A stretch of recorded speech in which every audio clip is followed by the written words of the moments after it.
하나 둘 하나 둘. 지금 들어오세요? 마이크?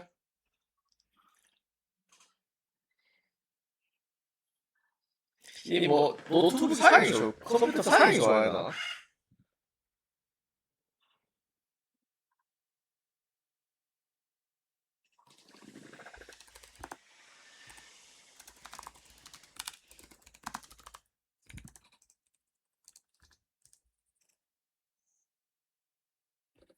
유비 대학원생. 안녕하세요.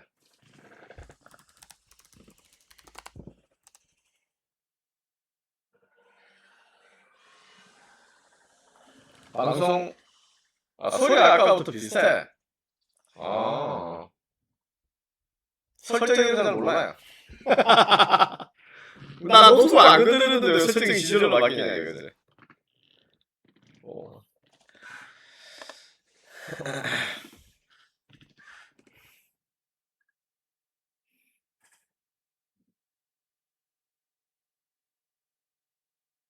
프리미엄 라이브의 설정 문제다. 네, 프리미엄 라이브 문제겠죠. 라이브 문제인데 제가 이런 거를 고칠 줄 몰라요. 그래서 오디오 믹스.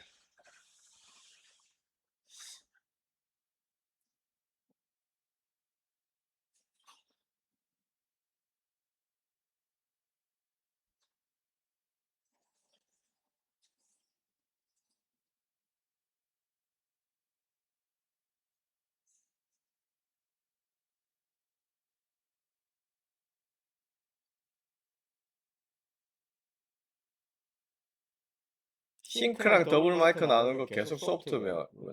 싱크는 뭐 어쩔 수 없는 것 같아요. 싱크는 어쩔 수 없는 것 같고. 소리도 계속 그런가요 지금? 소리도 계속 그래요? 소리 계속 그러면 그냥 라이브로 저쪽 유튜브로 넘어갈까? 아예? 저도 잠깐 방송에 있어서 간단하게 만들 수 있는데 프리즘 라이브의 송출 레이트랑 마이크 세팅 보시고 조정해 보시는 게 좋겠다. 소리 아까보다는 좋아졌다. 프리즘 라이브. 그러니까 이런 걸 잘 못 만져요. 뭐 이런 거 잘 아는 게 없어서 백날 쳤나가요. 똑같은 사람이어서 할 줄 아는 것도 없고.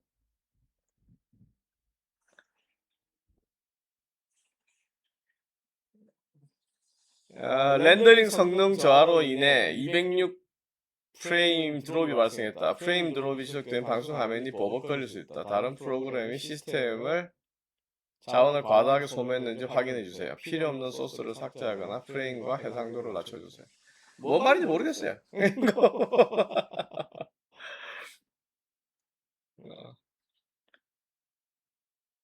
소리 좀 좋아졌어요? 소리 좀 좋아졌으면 그냥 그대로 고. 뭐 유튜브로 가도 되긴 하는데 굳이 뭐 유튜브에 집착할 필요는 없어서. 뭐 아까 얘기 쭉 했듯이 한국 축구에 대한 어떤 기대나 이런 거를 버린 시점이 거의 뭐 월드컵이 시작된과 동시에 한국 축구가 거의 경쟁력이 없다. 근데 저는 이제 그 월드컵을 86년에 보기 이전에 이미 70년대 후반부터 분데스리가나 EPL 이런 걸, 그러니까 당시에 EPL이 아니고 그냥 풋볼리그인데 영국 축구를 프로축구를 보고 있었기 때문에 매주 이제 뭐 어쨌든 두 경기는 보니까 그거를 쭉 보면서 느꼈던 게 뭐였냐. 영국 축구는 당시에 한국의 중계 화면으로 나오는 걸 봐도 그라운드가 진짜 형편없었어요. 운동장 상태가 형편없어서 저런 구장에서 무슨 축구를 어떻게 한다는 말이냐 하지만 그 질퍽질퍽한 구장에서도 선수들이 포켓을 정확하게 한다 이거죠. 근데 그거를 이제 그게 그러니까 젖은 구장, 우리나라에서는 천연잔디 구장이 젖게 되면 중지를 시켜요.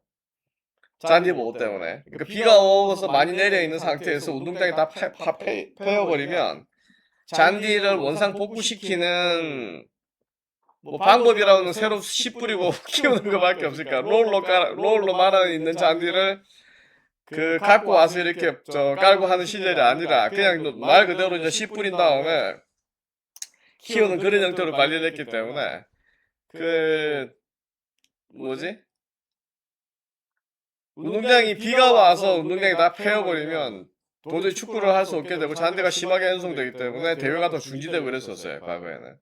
잔디 보호 차원에서. 대회가 연기가 되거나 하고. 이제 그런 시절이었는데 영국 같은 데 90년대 갔더니 비가 오는 운동장에서 공을 차더라도 문제가 없는 거예요. 거기는.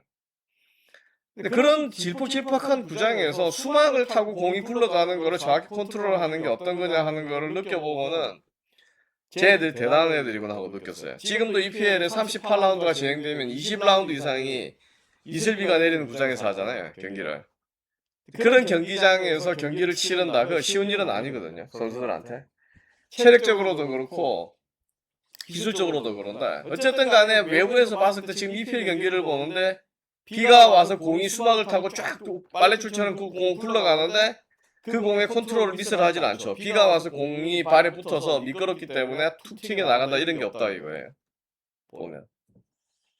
그거를 보고 나서 쟤네들 수준이 높은 거구나 하고 알게 됐는데 한국은 86년에 저도 그 전까지 뭐 차범근 좋아하고 조광래 좋아하고 한국 대표 선수들 좋아하고 한국 축구 좋아하고 왜냐면 우리가 볼 수 있고 우리가 도달할 수 있는 최고의 지점이 한국 국가대표니까. 그런데 월드컵이라든지 그런 무대가 펼쳐져 있고 유럽 리그가 알게 되면 될수록 한국 축구는 가능성이 없다고 보는 거예요.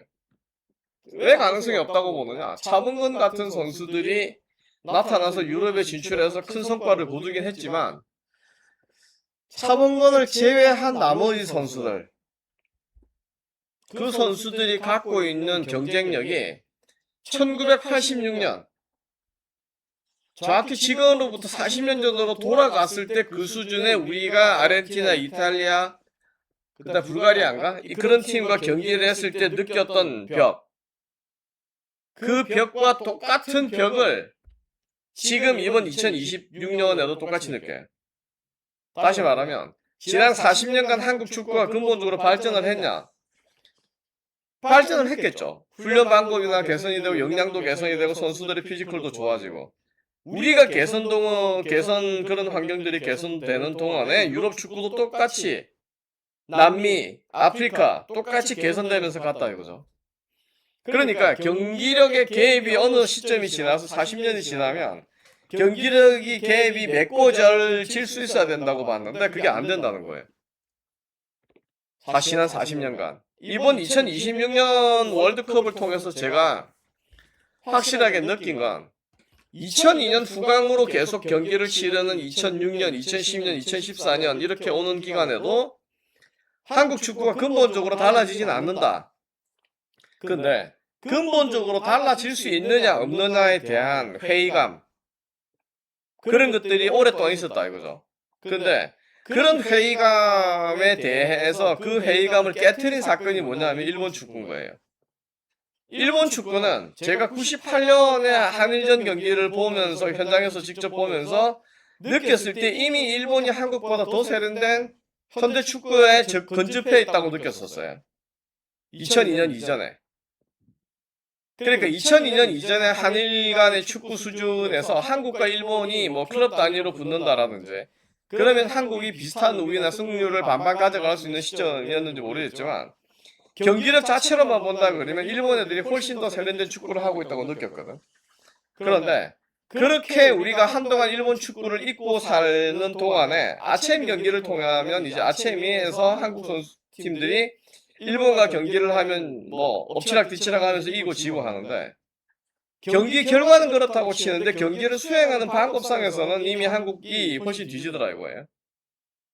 그럼 이제 그런 문제들을 보면서 우리나라가 아시아이고 한국이기 때문에 축구가 발전하기 어렵다. 그러고 아니면 한국이 축구를 더 잘하는 거는 사실상 불가능하다고 생각을 했는데 어쨌거나 같은 동양인 특히 동아시아인인 일본은 그 문제를 해결을 하더라 이거죠.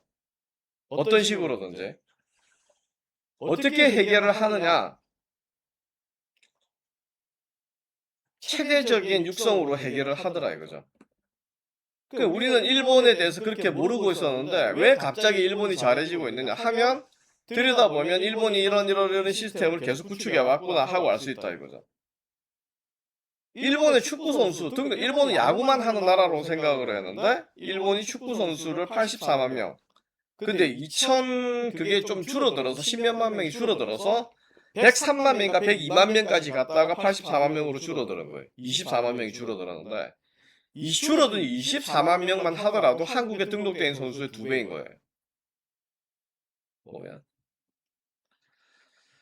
그러니까 한국 축구가 발전을 할 수 있다. 뭘 한다 하는 거는 기본적으로 안 믿었는데 일본이 하는 거를 보면서 그럴 가능성이 있지 않나 하고 생각을 했다 이거죠. 그런데 한국 축구의 최근에 지난 카타르 그다음 이번 경기를 거치면서 착각을 일으키게 했던 거는 뭐냐면 우리가 손흥민 EPL 득점왕을 보유하고 있다 하는 거. 그 다음에 PSG라는 챔피언스리그 2연패를 달성한 팀에 한국 선수가 있다. 그 다음에 독일 최고의 명문 클럽 차범근도 가지 못했던 바이에른 뮌헨의 한국 선수가 있다 하는 것들이 한국의 축구 수준이 굉장히 높아졌다고 하는 생각하게 된 계기가 됐다는 거죠.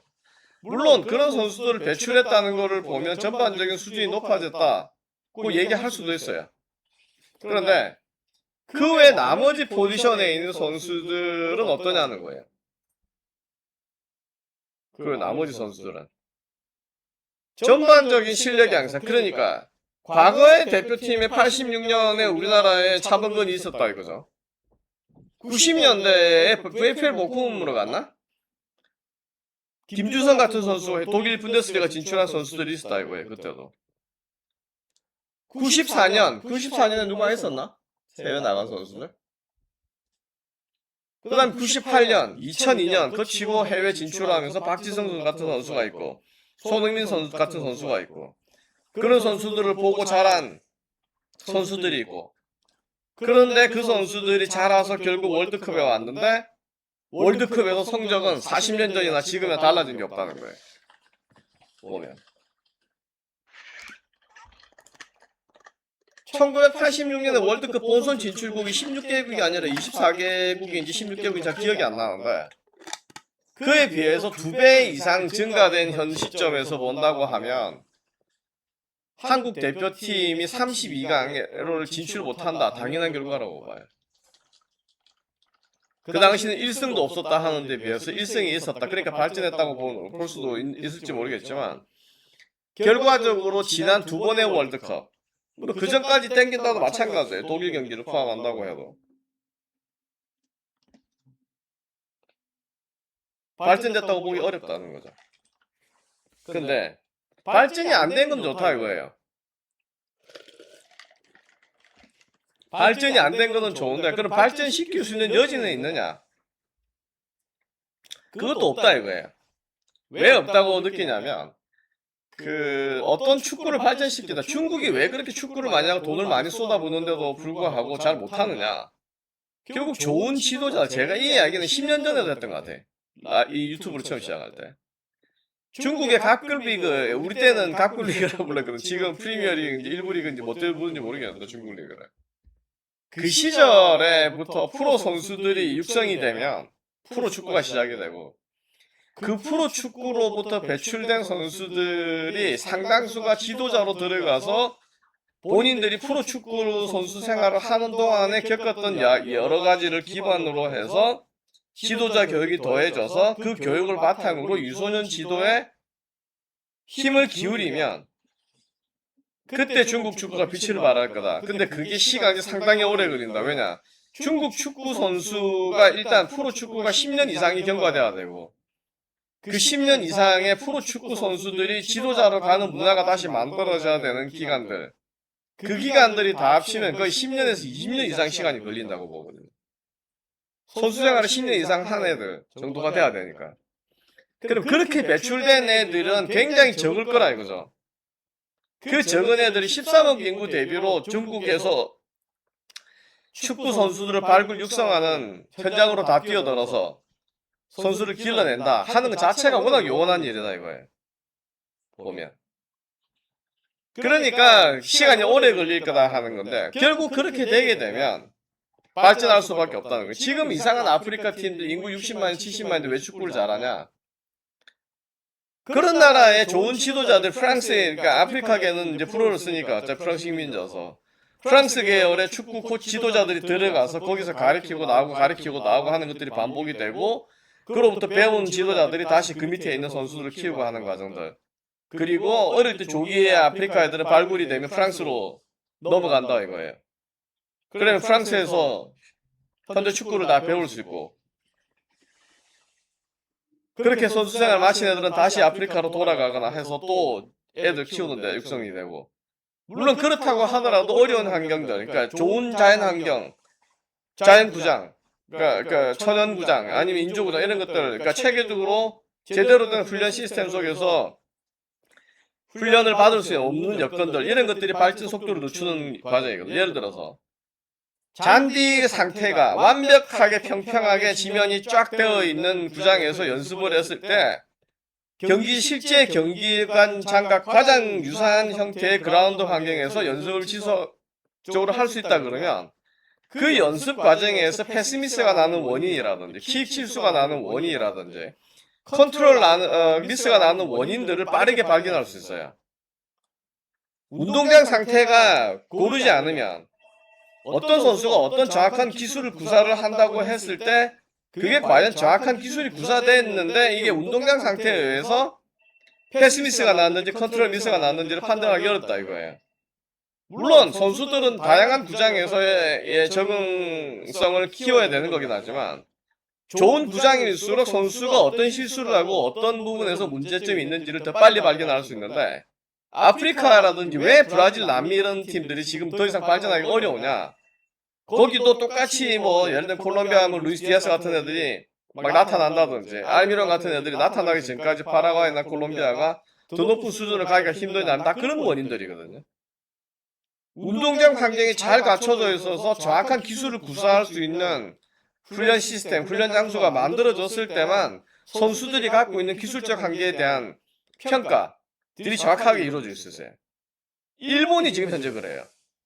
제가 지금 일본 뭐 계속 말씀드리지만 J리그 팀들이 훈련장으로 쓰고 있는 홋카이도다, 가고시마다 뭐 이런 나가사키다 이런 데 보면 그 일본의 축구의 본 무대도 아닌 저 변두리 무대에 가까운 지역들인데, 그런 지역에서 J리그 팀들이 전지훈련을 왔을 때 제공하는 훈련장의 상태가 월드컵 구장보다 더 좋다 이거지, 잔디 상태가.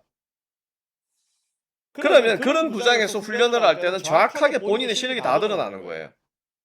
왜냐? 외부의 변수의 요소들이 적어졌기 때문에 그 선수가 갖고 있는 온전한 실력이 그대로 다 드러난다 이거예요.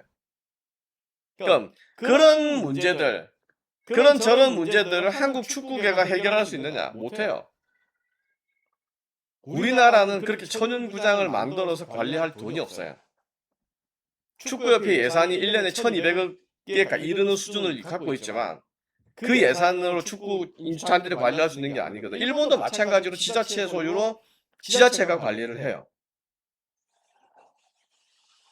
거기도 개인 구단들이 훈련장을 이제 마련하거나 변두리에다가 뭐 이렇게 할 수는 있겠지만 기본적으로 종합 스타디움이라고 만드는 것들을 우라바레즈가 직접 자기 돈으로 짓거나 가시마 안틀러스가 자기 돈으로 짓고 이러지는 않는다고. 예? 도쿄에 있는 도쿄 국립경기장도 마찬가지고 아지노프도 마찬가지고 보면 J리그 팀들이 경기를 치르는 요코하마도 마찬가지예요. 그러니까 그런 문제들을 해결하지 못하면 축구는 단순하게 선수를 대량으로 육성을 한다 하는 것만 갖고 되지도 않고 협회의 인원을 바꾼다 하는 문제로 해결되는 게 아니에요. 그 수많은 구장들을 관리를 하고 하려고 그러면 엄청난 돈이 들어가는데, 지금 지자체가 K2, K3 시민구단 이런 거 운영을 하는데 1년 쓰는 예산이 60억에서 80억 사이다 평균. 그것도 제가 보기에는 많이 쓰는 거거든. 왜? 아니 개인 사람들을 실업팀 선수처럼 그 군청 소속이나 어디 시청 소속으로 고용을 해서 낮에 일을 시키고 오후에 운동하는 걸로 급여를 지급한다. 그러면 준공무원 아니면 공무원처럼 부려먹을 수 있는 계약직으로 한다고 하지만 프로 축구 선수는 그냥 돈벌이를 하는 행위를 하는 사람인데 그 사람들에게 세금으로 급여를 준다. 그 사람들이 즐거움을 주니까 시민들에게. 물론 구청이나 시청이나 뭐 도청에서 무슨 행사를 한다, 연예인을 초청했다. 그럼 연예인한테 연예인이 국민이다, 도민이다, 시민이다 이런 사람들한테 즐거움을 주니까 와서 돈을 주는 거 그 자체 잘못됐다고 보진 않아요.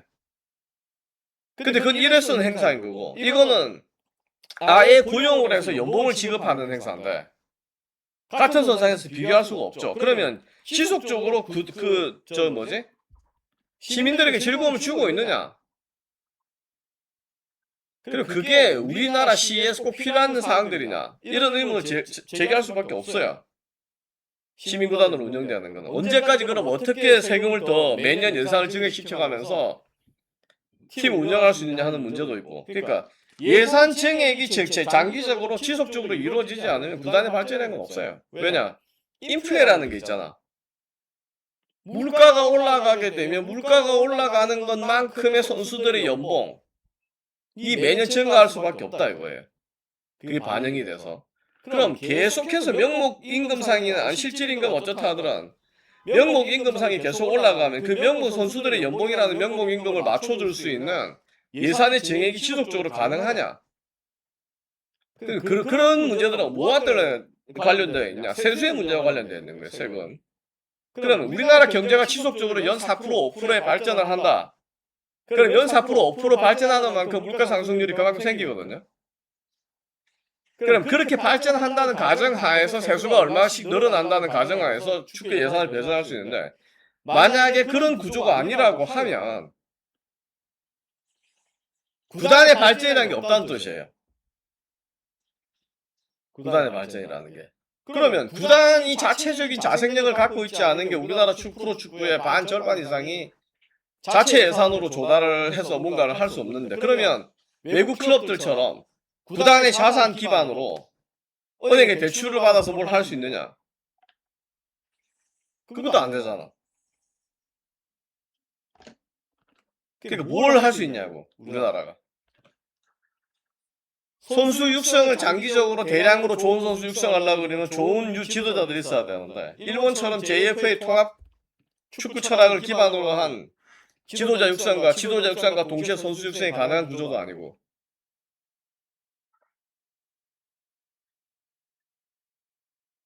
뭘로 발전시킨다는 거예요.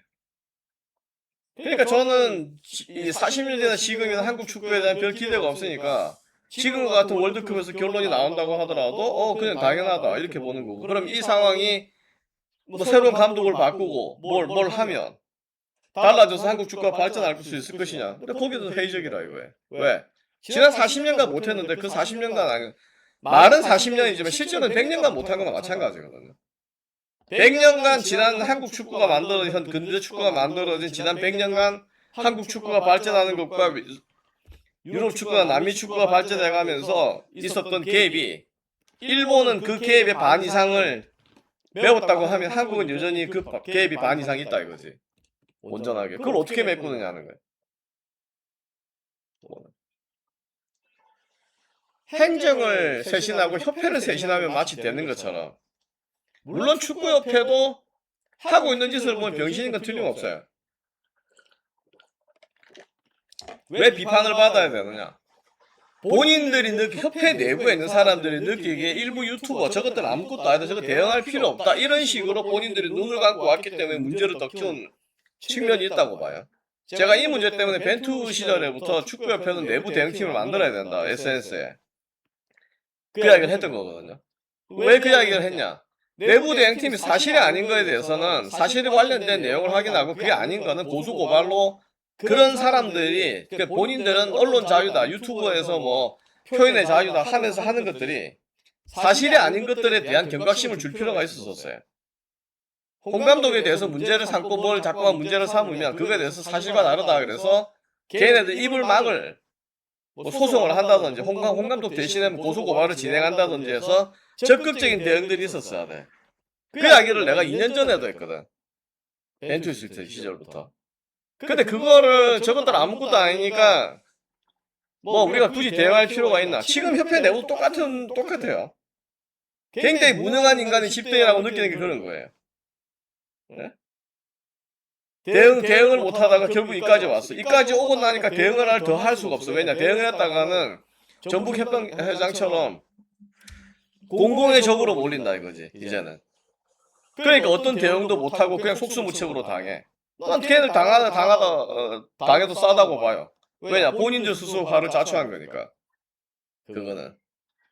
지네 스스로 우리 스스로 저기 할 수 있는 게 없으니까 외부 사람들이 들어와서 우리 칼질 해주세요. 우리 모가지 잘라주고. 그러고 있는 거거든, 보면. 그러니까 그렇게 무능한 집단, 그런 부분에서 무능한 집단이라 그러면 수술이 필요하다, 저 집단은. 근데 그렇게 대응하는 거에 무능한 것과 행정을 실제로 운영하는 데 있어서의 무능함은 다르다 이거지. 보면. 그러한 안일한 대처 방식, 그것들이 화를 더 키웠다 이거예요. 왜 그렇게 그런 구조가 되냐? 어떤 문제를 예를 들어서 박문성이 어떤 얘기를 하고 협회 내부 문제를 했는데 협회 차원에서 박문성을 상대로 명예훼손이다 아니면 고소고발을 진행했다 이거야. 그럼 거기에 대해서 대응하는 대응 누군가가 있어야 되는데 그 대응에 대한 책임을 질 애가 아무도 없다 이거지. 그러니까 일부 맞는 거는 뭐냐? 이천수 이런 애들 아니면 박문성이나 축구협회 내부의 본인들이 예? 그런 문제들에 적극적으로 대응하고 거기에 대해서 적극적으로 처신을 하고 책임을 지겠다는 책임의식을 갖고 있는 인간은 없다 이거예요. 협회내도 보면. 그러니까 결국엔 다 모가지가 날아가는 거야 지금은. 본인들이 안일하게 대응해 왔기 때문에. 그러니까 인과응보인 거지 뭐. 본인들이 그렇게 했으니까 그에 대해서 모가지를 날려야 된다고 계속 얘기를 하는 사람이 있는데 내 모가지는 괜찮겠지 하고 가만히 있다가 결국 그 모가지를 날려야 된 대상이 본인이라는 걸 나중에 깨달았다 이거야. 근데 그 시점에 대해서 본인이 깨달은 시점이 되니까 본인이 할 수 있는 게 아무것도 없어진 거야. 모가지 날아가야지 뭐. 그런 인간들은 모가지 날아가야 된다고 봐요. 향후에 협회 내부에서 내 협회가 어떻게 구성이 돼요? 회장이 누가 되고 뭐가 될지 모르겠지만 본인들이 사실이 아니라고 생각하는 것들에서 적극 해명하고 적극적으로 나섰어야지.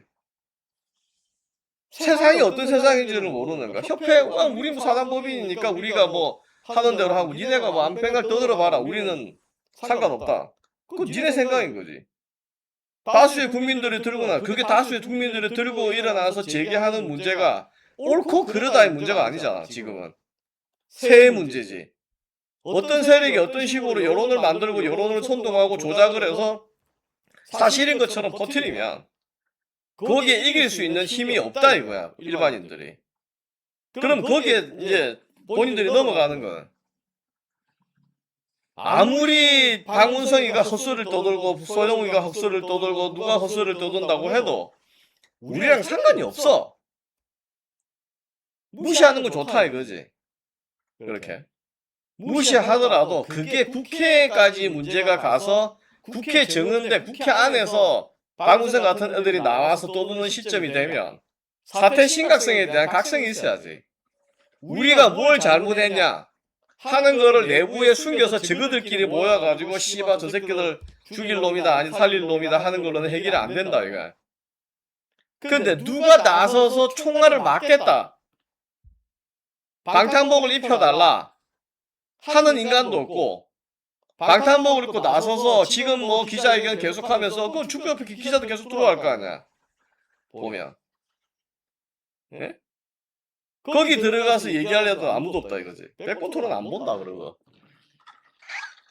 하석주 이런 애들 나와가지고 떠드는데 씨발 뭐 볼 게 뭐가 있냐 그게.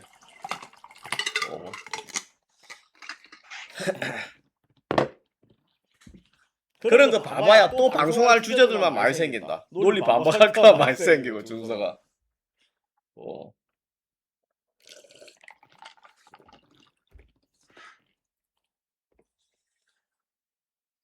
그러니까 축구 한국 축구 뭐 사람들이 발전을 위해서 한국 축구를 위한다 하는데 한국 축구를 원한다고 뭐 발전을 한다 뭐 이렇게 된다 원하는 거를 국민들의 축구 자체가 언제부터 국민 엔터테인먼트네 그지? 예? 물론 프로 축구라는 거는 팬들을 위해서 좋은 경기를 재미를 제공하고 돈을 버는 구조다. 그런데 그 프로 축구든 무슨 축구든 그게 언제부터 우리 국민들을 만족시키는 수단이었냐고.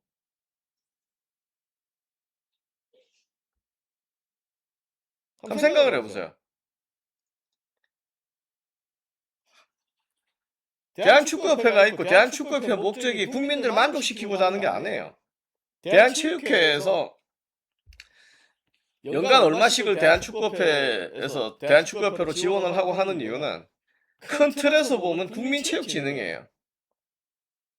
그러한 대전제 하에서 산하단체가 있는 거고 다양한 종목이 존재하고 이러는 거예요. 그 종목이 존재하는 이유는 국기 선양이 아니에요. 국민 개인의 체력 증진, 스포츠 활동 즐기는 거 이런 게 기본 목적인 거지. 어떤 축구협회다, 야구협회다, 배구협회가 국가를 위해서 존재하는 단체가 아니에요. 근데 마치 그런 것들이 국가를 위해 존재해야 되는 것처럼 그런 인식을 못 바꾼다 이거지, 한국 사람들은. 여러분들이 축구를 즐기는 건 국가를 위해서 축구를 즐기는 거예요. 오늘 나가서 아침에 조기 축구에 뛰고 뭐 내일 나가서 조기 축구에 뛰고, 여러분들이 러닝을 마라톤 운동을 하고 마라톤 하면 한국 마라톤 선수들이 올림픽 나가서 마라톤 금메달 따기를 바라는 마음에서 마라톤을 뛰는 거예요? 아니잖아. 야구를 야구장에 가면 한국 프로 야구를 보러 가는 사람들이 한국 야구 내가 보러 가서 한국 프로 야구 선수들이 월드 베이스볼 클래식에 우승하기를 바라고 야구장 가는 거예요. 엄마들이 애들 축구시키고 야구시키면 월드컵에 우승하는 거 국가를 빛내기 위해서, 아니면 WBC에서 월드컵 우승하기를 바라서 하는 거야? 그게 아니잖아. 애가 재밌어하고 그걸 돈을 벌 수 있고 밥을 먹고 살 수 있으니까 그걸 시키는 거잖아. 왜 축구나 스포츠에 국가 논리가 들어오냐 이거야. 월드컵 4년에 한 번씩 있는 이벤트인데 그 외에는 완전한 자본주의 시장 구조에서 움직여야 되는 것들이라고. 근데 그게 안 돼. 구단을 막 늘려놨어. K1, K2, K3, K4까지. 자생으로 운영되는 게 없어. 아무리 좋은 클럽이라도 모 구단에, 모 기업에 지원이 없이는 운영이 불가능한. 이런 게 말이 되냐 이거지. 그러니까 그런 구조를 전체적으로 다 봤을 때 제가 판단하는 건 뭐냐, 한국 축구는 더 이상 발전할 수가 없어요. 왜 당신은 그렇게 발전할 수 없다고 회의적으로 얘기를 하느냐. 시스템 전체를 다 뜯어고칠 수가 없다고. 발전을 하는 단계에서 초기에 제일 중요한 구조는 유소년부터 고등학교 그 시기에 시스템을 전반적으로 다 뜯어고쳐야 되는데 그 시스템은 전부 다 입시 제도랑 다 연결이 돼 있거든. 입시 제도랑. 그럼 입시 제도 전체를 손을 봐야 된다는 얘기인데 그게 가능하냐 이거야. 어느 날 입시 제도를 다 바꿔서 이제는 뭐 8강 가도 안 가도 되고 뭐 안 가도 잘하는 애 자유롭게 스카우트 해도 된다. 대학 간에 어떤 일이 벌어지겠냐고. 우리 사회 어떤 일이.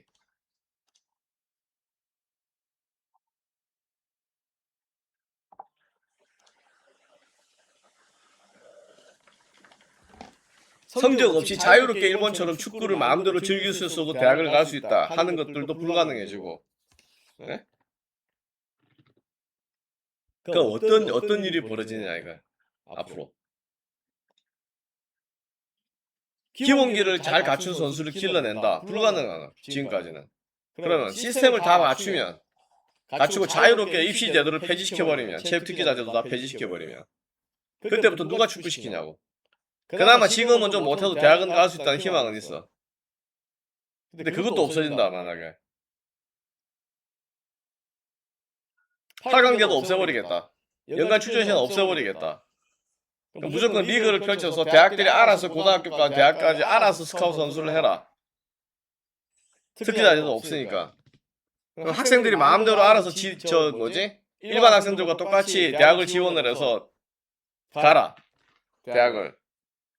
되겠냐고 그게. 예?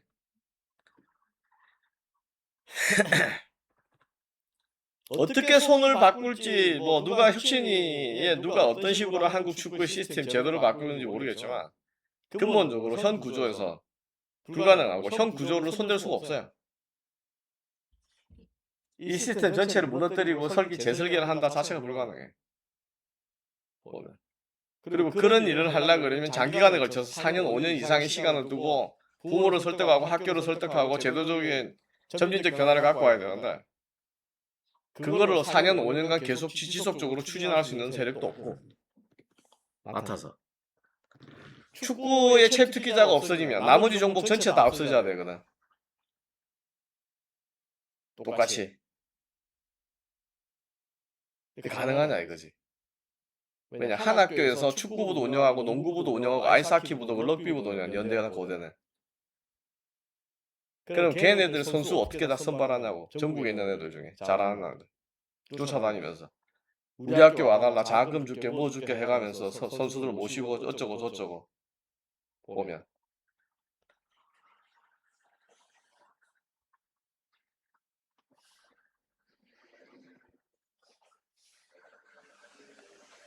거의 불가능해요. 거의 불가능하고 지난 40년간 그런 제도의 개혁의 필요성을 축구협회 내부 사람들이 모른다고 보지 않아요. 어차피 모여서 한국 축구 발전시킬 수 있는 문제, 제도적 문제 이런 거를 검토를 하면 근본적으로 그거를 변경시킬 수 있는 방법이 없다는 걸 알고 있기 때문에 현행 체제를 유지를 하고 거기서 제도적으로 조금씩 손을 보는 거거든. 지금 당장 축구인 선수를 늘리자, 고등학교 선수를. 그래서 지금의 2배를 늘린다. 되냐고. 안 돼. 그러니까 한국 축구에 대해서는 그렇게 희망을 가질 필요가 없는 거고 대신에 지금처럼 인민민주주의식으로 뭐 박지성 최대 협회장 선거에 몇천 명 수준으로 늘리겠다. 그래서 대한체육회가 그 부분 직선제로 간다는 걸 해야 된다. 병신들에 직선제를 하든 간선제를 하든 예? 직선제를 통해서 많은 축구 팬들의 그 의향이 담긴 사람이 뽑힌다. 많은 사람들의 의향 그 사람들이 어떤 생각을 갖고 있는 생각의 지향점들을 어떻게 안 하고 그게 조작된 건지 실제인지를 예? 다수의 사람들이 조작된 정보에 의해서 한다. 그럼 그게 정확한 실체 반응일 수 있냐 이거야.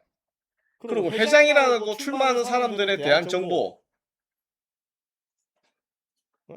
어디서 왔냐고. 예를 들면 LG 회장이 나왔다 아니면 GS 회장이 나왔다 아니면 뭐 저 어디 뭐 네이버 회장이 나왔다 카카오 회장이 나왔다 회장으로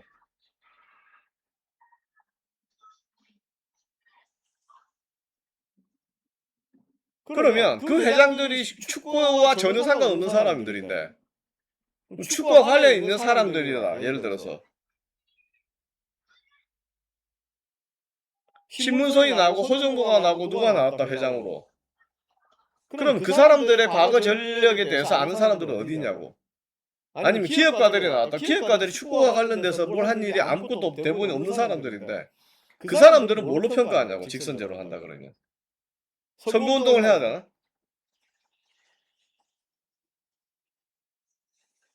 현실적인 문제부터 해결하기가 힘들어요. 그러니까 이거는 뭐 어떻게 하더라도 망할 수밖에 없는 거거든. 그러니까 기대를 걸고 뭘 할 필요가 없다. 보면. 토론은 안 하고 4명이서 같이 깐다. 골든 에이지, 퓨처팀, 프로젝트는 아무 쓰잘데기 없는 생쇼라고 보시나요? 골든 에이지가 어디 있어야지. 골든 에이지가. 유튜브 측에서 유튜브 측의 답변은 AI처럼 똑같은 답변이 반복돼. 그러니까 유튜브 측의 답변은 별 의미가 없어. 보면. 골든 에이지가 어디 있어요 지금? 김예건? 김예건이가 지금 아직 어린 나이에 프로 무대에서 그 정도 자신감 있게 플레이를 펼치는 거는 대단히 고무적인 일이긴 해요.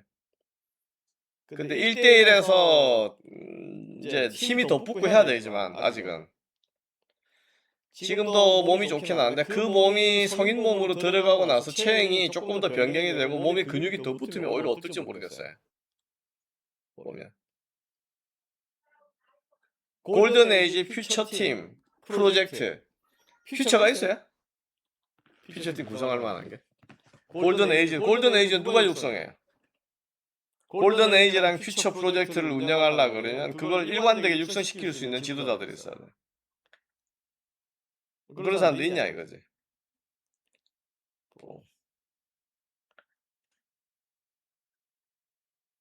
그게 없으면 하나만 안 한 거예요. 그런 프로젝트들은. 골든 에이지를 모아서 정기적으로 훈련시킨다. 그것도 힘들지. 왜? 걔 대부분이 U17, U16, 뭐 U18, U19, U20 이런 애들 거쳐서 들어와야 되는 애들인데 결국에는 그물의 그나물인 거잖아. 걔네들을 모아다가 장기적으로 어떤 특정한 축구 철학을 입혀서 한다. 한들 소속팀으로 돌아가게 되면 원하는 게 다른데 보면 아 그래요? 당연히 축구협회는 그나마 의욕적으로 여러 가지를 해요. 그 하는 것들 대부분이 일본 애들과 하는 것 저기 뭐지? 벤치마킹 한 거예요. 그 대부분이. 그 대부분이 일본 애들 우리나라와 제도적으로 제일 유사하기 때문에 그렇게 할 수밖에 없는데 근데 기본적으로는 설계 자체가 불가능하다 이거지. 보면. 양민혁은 토트넘 평가하지. 아니 양민혁은 경기를 했는지 안 했는지 모르겠는데 슈팅 훈련하는 거를 보고 약간 폼이 슈팅을 때리기 위해서 공을 내주는 거를 터치하는 첫 번째 터치 컨트롤 자체가 별로 안 좋아서 쟤가 저게 맞나 그런 생각이 들었어요. 보면. 그리고 양민혁은 뭐 김병기 입장에서는 토트넘으로 보냈으니까 큰 성과라고 생각할지 모르겠지만 제가 보기엔 좀 너무 일찍 갔다는 느낌도 들고 아예 고등학교 때부터 유럽에서 적응 무대를 거치도록 했었으면 나았는데 한국 K리그를 통해서 한 2년 정도 시즌을 보내고 나서 간 게 더 낫지 않나 그런 생각이에요. 보면. 그러니까 유럽 축구에 그렇게 빨리 데뷔를 할 필요가 있냐 하는 것도 저는 좀 의문이에요.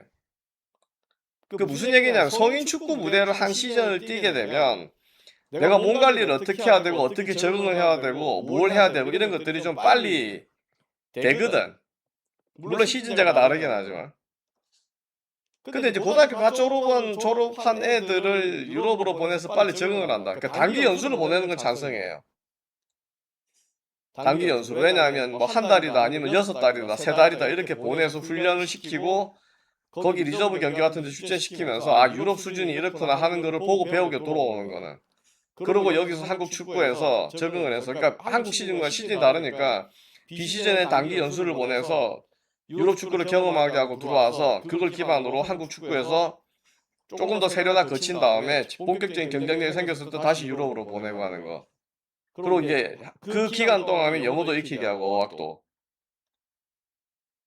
근데 그냥 젊은 애들 김예근도 모르겠어요. 김예근도 뭐 이제 뭐 20대 정도 되기 전에 또 조기 육성 차원에서 보내겠다고 보낼 수도 뭐 있을지도 모르겠는데 결코 바람직하지 않다고 봐요. 왜냐하면 그 정도 지금 김예근이 보내주고 있는 실력은 고등학교 선수들은 누구나 할 수 있는데 다만 그런 것들을 멘탈 차원에서 쫄지 않고 할 수 있느냐 안 해 그런 문제이거든요. 나이 많은 형들 상대로 내가 내 마음대로 기술을 뽐내보겠다 하고 설치되는 애들은 10분, 20분 투입해 놓으면 그 중에 잠깐 한두 장의 좋은 장면들은 좋은 장면들은 만들어요. 누구든지. 이제 멘탈 차원에서 굉장히 강한 애이기 때문에 그런 무대 기죽지 않고 주눅들지 않고 잘하는 거는 굉장히 큰 장점이에요. 그럼 김예근의 기술적인 장점이 있느냐? 사실 모르겠거든. 지금 현재 하는 걸로 보면. 그 다음에 김예근이 투입된 경기에 이승우가 선발 출장했는데 이승우의 경기를 보면 그런 거예요. 이승우가 한국 축구를 대표하는 공격수로서 판단할 수 있느냐, 평가할 수 있느냐? 전혀 그렇게 안 보이거든.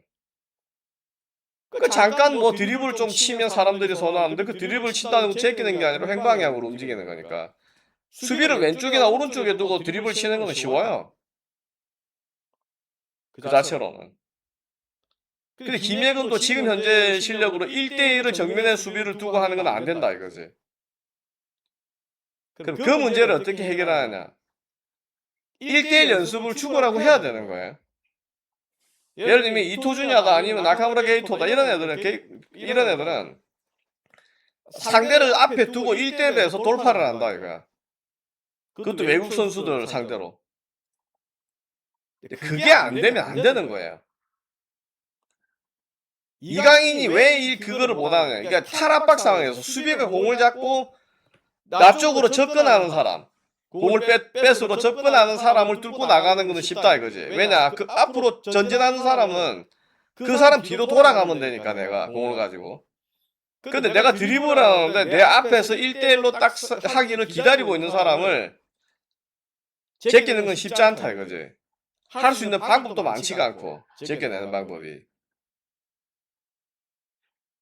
이강인에 대해서 사람들이 탈압박을 잘한다. 탈압박을 잘해. 왜냐? 달라드는 사람은 한 명 아니라 두 명이 달라들면 오히려 그 틈새로 빠져나가기가 더 쉬워지거든. 그러니까 두 명 압박했는데 탈압박을 했다고 하는 거를 사람들이 좋아하지만 오히려 그건 쉬워요. 축구를 해본 사람들은 알아. 그게 더 쉽다는 거를. 근데 이강인이 상대 윙 쪽에서 상대 수비를 두고 1대1 돌파를 할 수 있느냐? 안 된다 이거지. 그게. 그러니까 윙어가 없다는 거예요. 윙백도 그걸 못하고. 보면.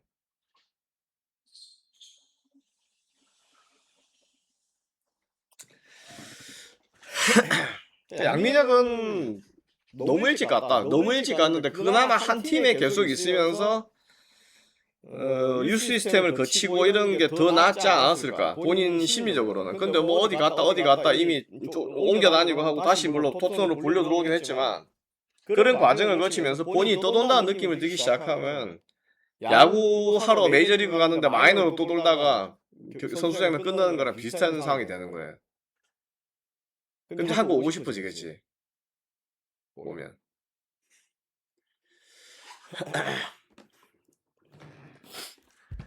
유럽이 점점 나이찬 선수를 선호 안 하는 분위기 아닌가요? 나이찬 선수를 선호하는 게 아니라 나이찬 선수들 중에 피지컬 능력이나 이런 것들이 훈련 과정에서 확연히 떨어져 보이면 더 이상 데리고 가기 힘들어요. 그 다음에 유럽 클럽은 여러분들이 하나 아셔야 되는 거는 회사예요. 나이 든 선수 대부분 높은 연봉을 받아요. 손흥민이가 정리된 대표적인 케이스예요. 나이가 차고 더 이상 기대할 게 없는데 높은 연봉을 장기 계약을 하게 되면 주와 지급을 해야 돼. 기존 연봉보다 더 높은 연봉을. 구단 측에서는 그 손흥민이 전성기 때 받던 연봉보다 낮은 금액을 제시할 가능성이 높아요. 그 이야기는 이제 나가란 소리긴 한데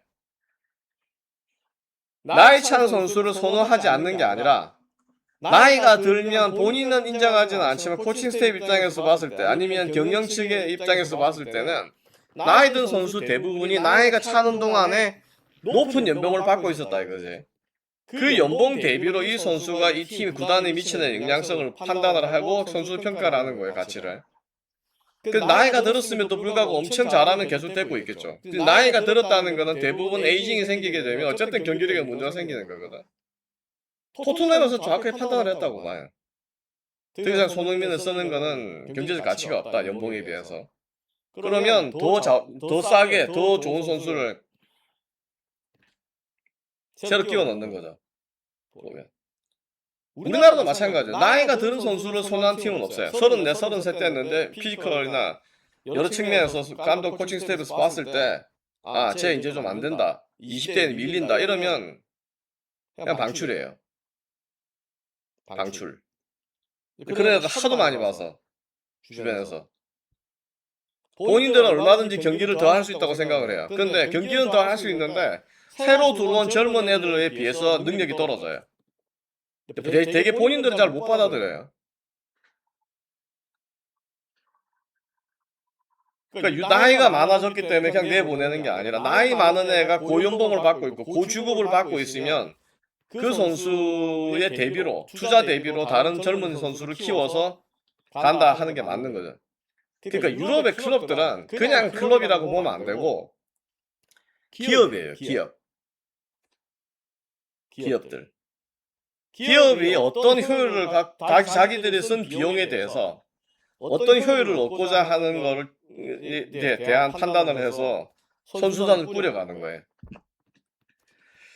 이번 월드컵을 기점으로 바뀐 거임. 토트넘도 지금 유망주의 비싼 돈 계속 찾는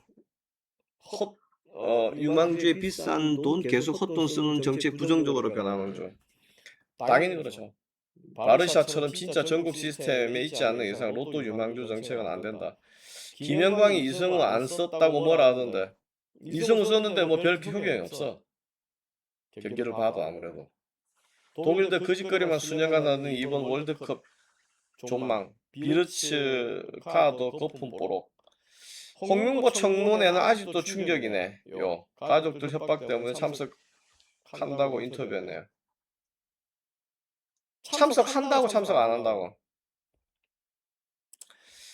JTBC에서 자객 보내서 수도 홍명보 때문에 손해가 또.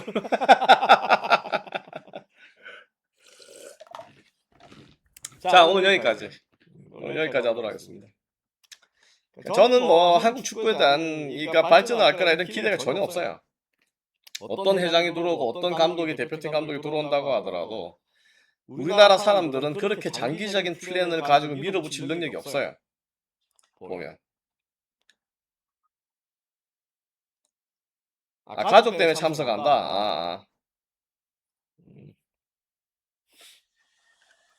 그러니까 큰 기대를 할 수 없는 이 축구 방식이고, 그 다음에 지도자들 태도, 아니면 선수들의 육성, 아니면 발굴, 이런 전체적인 시스템상으로 한국은 이거를 특정 회장이 들어온다. 그 특정 회장이라고 해봐야 실무진의 응연을 다 거친 거에 대한 뭐 이런 것들을 하는 거지. 회장 자체가 뭐 신문선이 들어온다고 해서 전체적인 시스템을 바꾼다. 뭐 한다. 전혀 기대하지 않아요. 보면. 지방축구협회 회장들 협회에서 월드컵 보내주는 건 충격이다. 그게 왜 그러냐? 축구협회 회장들이 협회에 돈을 내는 사람들이잖아. 회원들이잖아. 회원사들. 그러니까 그런 이벤트에 그 회원사들, 정회원에게 축구협회가 그런 거 제공하는 것 자체가 잘못된 게 아니야. 준서가. 너희들이 그러니까 생각을 잘못하는 거야. 그 사람들이 나가서 분명히 축구를 관광을 했다고 생각을 하는 거잖아. 국회의원이 해외에 나가서 하는 것도 다 세비 쓴다고 그러더니 지방 공무원들이 해외에 나가서 뭐 시찰하고 온다 하면 다 잘못됐다고 생각을 하잖아. 협회에서 그 돈을 가지고 지방축구협회 회장들이 협회 운영에 적극적으로 참여를 하고 도움을 주고 하는 거에 대해서 그 사람들이 그런 사람들에게 해외 축구를 볼 수 있고 월드컵을 볼 수 있는 기회를 협회 차원에서 얻을 수 있는 티켓이나 피파로부터 그걸 활용해서 그걸 진행하는 것 자체가 잘못된 게 아니야. 협회 예산 중에 본인들이 갖고 있는 예산을 어떤 식으로 쓰느냐 하는 거는 본인들의 고유한 사업이야. 왜 연수를 나가서 연수 목적으로 나가고 관광 목적으로 나갈 건 협회가 지역 회장들, 정회원인데 그 정회원 대상으로 그런 이벤트를 마련하는 게 왜 잘못됐냐? 너희들 그런 생각부터 바꿔야 되는 거야. 보면. 알겠냐? 그냥 그 자체가 아무런 의미가 없다고 생각하고 그 자체로 예를 들면 협회에 있는 지역에 있는 축구회장들이 그냥 재밌게 보고 왔다. 하지만 준석이 네가 월드컵을 가게 해서 보고 오면 그 작은 것들의 작은 문화들 아니면 전체적인 경기장의 분위기, 운영 방식 이런 것들을 보고 느끼는 것들이 있을 거라고. 아예 돈을 무가치하게 썼다. 그렇게 볼 수가 없어. 그게. 알겠냐? 그 사람들이 그 도대체 같이 뭐 하냐? 그 구경 가는 거야. 월드컵이라는 이벤트를. 응? 다른 나라 세상에서는 저렇게 선진국에서 하고 있구나 하고, 조선통신사를 일본에 보냈는데, 조선통신사를 일본에 보냈다 그래서 조선에서 파견된 통신사들이 일본 가서 일본의 문물을 그대로 다 합숙하고 배워서 왔겠냐? 안 그래? 니네가 해외여행을 간다. 해외여행을 가면 해외여행 가서 뭔가를 엄청 배워서 오냐? 즐기고 오잖아. 그건 내 돈이니까 내 돈 내 마음대로 하는 게 맞지 않냐? 협회의 돈도 마찬가지야. 협회에서 얻은 수익, 그 협회에서 얻은 수익이라고 하는 거는 그 정회원들의 모임, 그 집합체로부터 구성된 협회가 얻는 수익인 거야. 쉽게 말하면. 만약에 대한축구협회가 있는데 지방축구협회가 아무도 가입되어 있지 않는 그냥 덩그러니 협회가 하나 있다. 누가 그런 데다 지원을 하냐고. 응?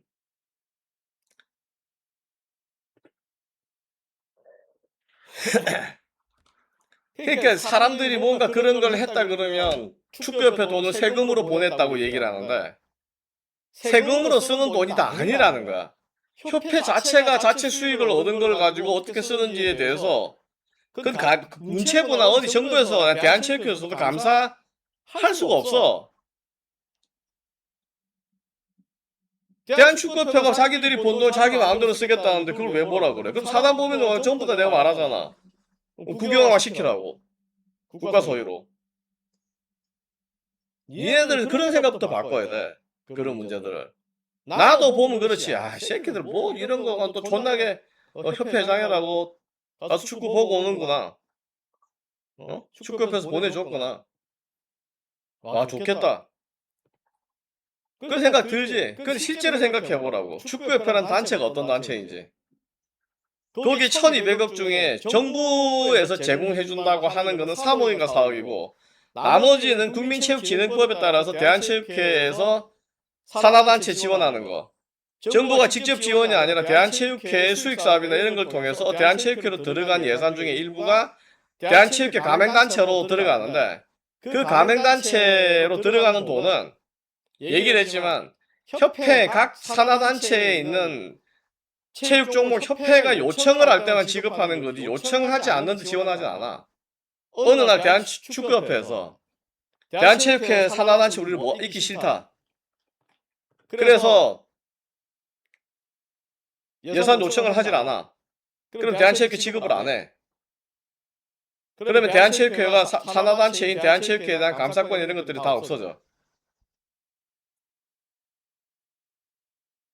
대한체육회뿐만 체육회 국민체육진흥법 뭐 이런 대한체육회 내부 조항이 어떻게 되어 있냐? 산하단체가 대한체육회로 정부가 대한체육회로 지급한 돈에 대해서 예산을 청구할 권리를 갖는다고 되어 있어. 그러니까 대한체육축구협회든 배구협회든 야구협회든 그 조항이 있기 때문에 대한체육회 산하단체로 들어와 있는 단체는 그 돈을 청구를 해서 받을 수 있는 거야. 권한을 갖고 있기 때문에. 근데 그 권한의 큰 틀은 뭐냐? 대한체육회가 있는 것 중에 이유 중에 하나가 국민체육진흥법이야. 국민들의 건강을 위해서 체육을 진행시키기 위해서 정부가 일정 금액을 대한체육회에 제공을 하고 대한체육회가 그거를 각 산하단체에 지급을 해서 국민체육진흥이라는 큰 틀에서의 목적에 달성할 수 있도록 하는 거라고. 그러니까 이거는 엄밀히 말하면 국세에 해당되지가 않아. 세금에. 두 번째, 로또 사업, 목표 사업이라고 불리는 것도 마찬가지야. 그것도 정부 인허가에 의해서 이루어졌지만 기본 스포츠를 기반으로 하는 거잖아. 거기서 나온 수익을 체육진흥으로 쓰겠다는 거거든. 왜냐하면 국가가 계속해서 대한체육회에 더 예산을 증액시켜서 더 많은 돈을 투자하기가 어렵다 이거지. 그러니까 자생적으로 할 수 있는 방법이 뭐냐? 해외 사례를 봤더니 토토더라 이거지. 우리나라도 지금 만약에 축구나 뭐 이런 데 본격적으로 로또 사업을 외국처럼 엄청 만약에 크게 키운다고 하면 축구협회 자생 가능성 훨씬 높아져. 우리나라 사람들 한탕 좋아하잖아. 경마 좋아하고. 기본적으로 그런 로또나 이런 것들은 확대가 되게 되면 이제 사회적인 무리 예, 발생 가능성들이 있기 때문에 그거를 제한하라고 안 하는 거지. 뭐 영국 같은 데 봐봐. 축구팀의 유니폼 메인 스폰서가 전부 다 배트로 시작된 게 한동안 유행했었잖아. 근데 그렇게 되게 되면 축구 각 구단들이 훨씬 더 수익률이 높아진다고. 그럼 자생 가능성을 열 수 있는 방법들이 있어. 근데 이제 스포츠 토토 하나로 딱 묶어놓고 지금 가는 거거든. 어쨌든 간에. 그렇게 해서 수익을 해서 체육 자체를 수단으로 해서 돈을 벌게 해서 그 돈을 지급하는 거는 국세가 아니라 이거야. 보면. 그러니까 나머지는 협회가 자체적인 사업, 물론 협회는 사단법인이기 때문에 비수익 창출, 그러니까 비영리 법인으로 되어 있어서 실질적으로 영리 사업을 하려 그러면 특정한 분야에서 자기들 목적 사업에 필요한 거에 대한 것들만 할 수 있게 돼 있거든. 단순하게 이윤을 많이 남기는 사업은 할 수가 없어. 비영리 법인이어서. 그러면 이제 그렇게 만약에 진행을 한다고 하면 이 비영리 법인이 할 수 있는 게 뭐냐 이거지. 어쨌든 간에 중개권료도 팔고 뭐 나이키로부터 스폰서를 받고 현금 물품도 받았다 이거지. 그 돈은 협회 내부에서 자기들이 쓰고 싶은 대로 쓰면 되는 거야. 그거의 지출의 뭐 예를 들면 지출의 정당성 그런 거는 평가 대상이 아니야. 만약에 지금 예를 들어서 그럼 어쨌든 간에 목표 사업으로 들어왔거나 대한체육회 산하기금으로 들어온 거는 사용 목적이 정해져 있어. 대표팀의 운영, 유소년 축구 뭐 이런 식으로. 그러니까 협회가 예산을 고 예산 들어오게 되면 고 예산 항목에 대한 지출을 별도로 관리한다 이거야. 그 예산이 들어왔음에도 불구하고 그 예산의 일부를 만약에 썼다. 그러면 문제가 될 수도 있지. 보면 외유성 뭐 그거다 하면.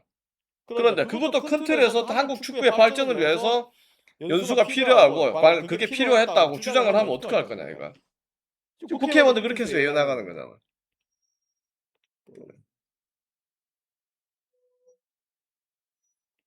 그런 문제들은 그러니까 판단할 수가 없어. 예를 들면 정부에서 뭐 돈을 받는데 지급을 했는데 그 지급을 축구협회 직원들 보너스로 지급을 했다. 아니면 뭐 축구협회 뭐 직원들 뭐 저 대출 집었는데 대출 이자 싼 걸로 무슨 사용을 했다. 그러면 문제가 되겠지. 그런 거 아니야.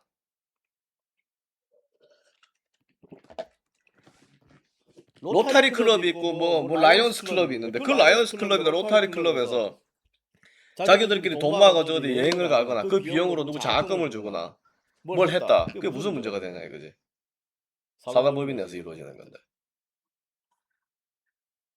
문제가 안 되는 거를 문제가 되는 것처럼 마치 거기에 전부 다 그럼 나머지 전체 1200억 예산 중에 300억만 그런 건데 그 300억 예산으로 전부 다 다른 나쁜 짓을 다 벌렸다는 거 아니야.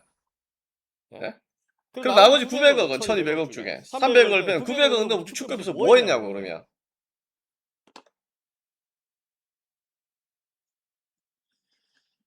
너희들부터 생각을 바꿔야 돼. 내가 그러잖아. 니네 20대 30대들이 본인들은 뭐 보수다 우파다 예전에 얘기를 하지만 막상 사안의 건건에 대해서 하나씩 물어보고 뜯어보면 본인이 좌에 해당되는 우에 해당되는지 몰라.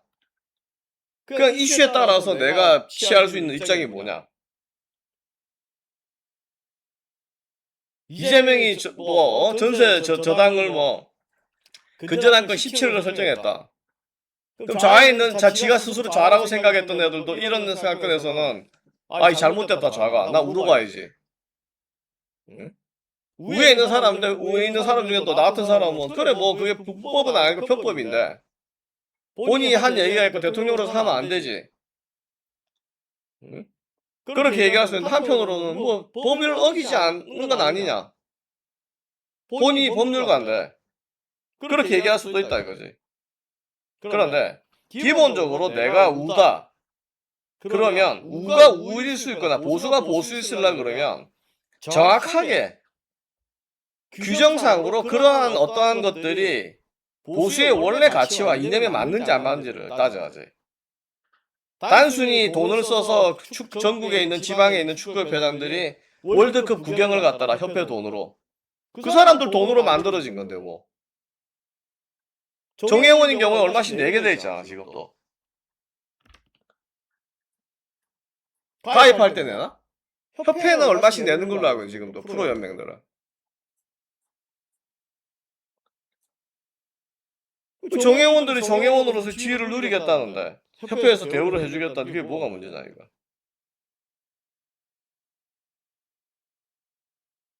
생각을 바꿔야 돼. 그래서 너희들가 주석이 너든 뭐든 뭐가 잘못된 것처럼 박문성이 잘못된 것처럼 느끼고 뭘 잘못된 거 느끼지만 언론에서 보도가 나오면 그게 마치 큰 문제가 있는 것처럼 느끼고 생각하는 거. 그게 전부 다 기본적인 건 뭐냐? 정보 부정확성이에요. 정보 부정확성. 본인들이 알고 있는 정보의 한계들. 그러니까 매스컴에서 일방적으로 던져주면 거기에 그냥 넘어가는 건 똑같다 이거야. 정도 차이가 있을 뿐인 거지. 보면. 자, 오늘 여기까지 하도록 하겠습니다. 내일 금요 라이브인데 금요 라이브는 요 상태가 별로 안 좋다 그러면 유튜브 쪽에서 한번 하는 것도 한번 고려해 보도록 하겠습니다. 방송 시스템이 별로 안 좋다 그러니까 이쪽이 지금. 오늘은 여기까지 하도록 하겠습니다.